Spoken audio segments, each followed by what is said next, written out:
Total transparência, pessoal. Eu dormi durante o primeiro ato desse filme, mas não por ele ser ruim. A cabine de imprensa começou 10h30 da manhã, ou seja, eu tinha que chegar lá às 10. É longe pra caramba da minha casa. Eu ainda tive que passear os cachorros antes. Pra eu estar lá às 10, eu precisei acordar muito cedo. E eu já não funciono bem de manhã. Aí o filme começou com uma sequência de ação boa, depois começou a entrar um monte de exposição e eu apaguei. Inclusive, eu quero aproveitar e pedir desculpas aos outros jornalistas que estavam na sala, porque a Natália, a organizadora da cabine, sentou do meu lado e falou: Thiago, você tá roncando. Por sorte, Brasília teve pré-estreia, teve sessão hoje, quarta-feira. Eu ia até assistir só os primeiros 40 minutos e ir embora, mas acabei ficando até o final, então eu vi o filme uma vez e meia, digamos assim. Bora falar a respeito sem spoilers, vamos lá?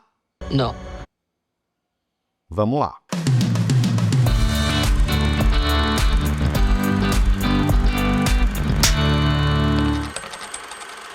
Thunderbolts. Quando uma ameaça secreta ressurge num mundo ainda em recuperação, o governo recruta uma equipe descartável de anti-heróis desajeitados que precisam lidar com conspirações, lealdades postas em xeque, armadilhas, uma arma fora de controle e, acima de tudo, os fantasmas do passado. Imaginem o primeiro Esquadrão Suicida, só que melhor escrito e com consciência. A direção é do Jake Schreier, ele dirigiu aquela série Beef, ou Treta, que é muito boa, tem crítica no canal. Aqui ele não foge muito do molde da Marvel, nenhum diretor foge, mas ele trabalha alguns elementos interessantes, como trauma, saúde mental, solidão, arrependimento, aquela sensação de não ser bom o suficiente, de não pertencer. O filme funciona bem quando aposta nesse tom fúnebre. Eu também gostei muito da cinematografia, não tem aquela cor de bubalu, aquela cor de chiclete da maioria dos filmes da Marvel. Chegou a lembrar o filme Capitão América Soldado Invernal, é mais cinza, tem mais aquela estética, aquele tom de espionagem. É um belo trabalho do Andrew Dross Palermo, ele também fez a cinematografia daquele filme A Lenda do Cavaleiro Verde, ou The Green Knight, que é sensacional, também tem crítica no canal. Ele abre com uma sequência de ação que tem um ótimo contraste, você vê mais a silhueta da personagem do que qualquer outra coisa, é muito bonito. Outras sequências fazem bom uso de efeitos práticos,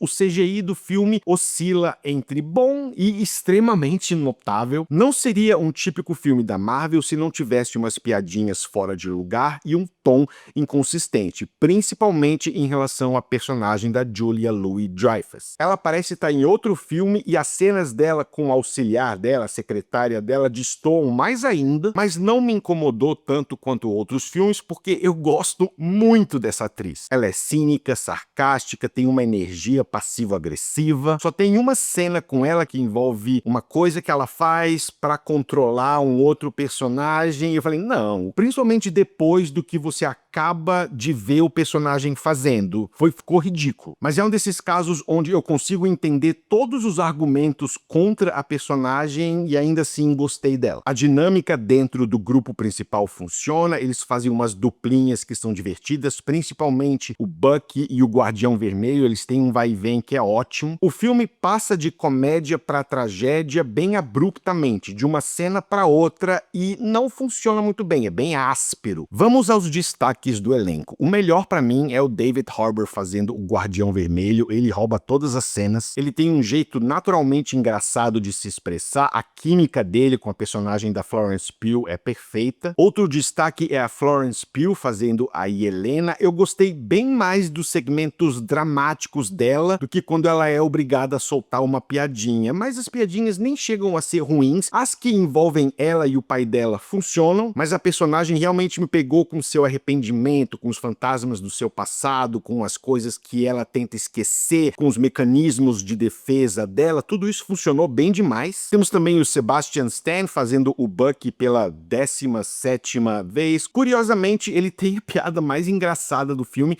a que melhor funcionou pra mim, envolvendo o passado engraçado dele, eu ri muito. Temos também o Louis Pullman fazendo um personagem que deve ser extremamente relevante para a fase seguinte da Marvel. Eu fico imaginando se ele voltar, se ele participar, o que vai acontecer. Olha, eu não quero dar spoilers, mas é um personagem com grandes repercussões, digamos assim. E eu gostei da interpretação dele pelos mesmos motivos da Florence Pugh, aquela coisa da instabilidade mental e da insegurança e da solidão. Eu gosto desse tipo de coisa. Esses são os destaques, mas o elenco todo funciona, não tem aquela figura que derruba todo mundo, sabe? Aquele ator ou aquela atriz que você fala, esse aí acaba com o filme. Não, tá todo mundo ok. Eu gostei do fato do final não ser ultra bombástico, eu acho que a gente já viu todos os finais com feixe de luz e exércitos alienígenas tentando destruir Nova York ou o mundo. Aqui o foco tá bem mais nas repercussões do aspecto psicológico do vilão, que nem é tão vilão assim. E esses aspectos psicológicos afetam diretamente o grupo principal e ainda vão além, e eu gostei disso. Sempre que sai um filme da Marvel, as pessoas analisam quem é o vilão, qual é a ameaça que ele apresenta para o mundo, e nesse sentido funcionou aqui. E Thunderbolts é mais ou menos isso, não é revolucionário, não faz nada novo, não salva essa última fase da Marvel que quase ninguém gostou, mas também não piora o problema, é perfeitamente operante, nota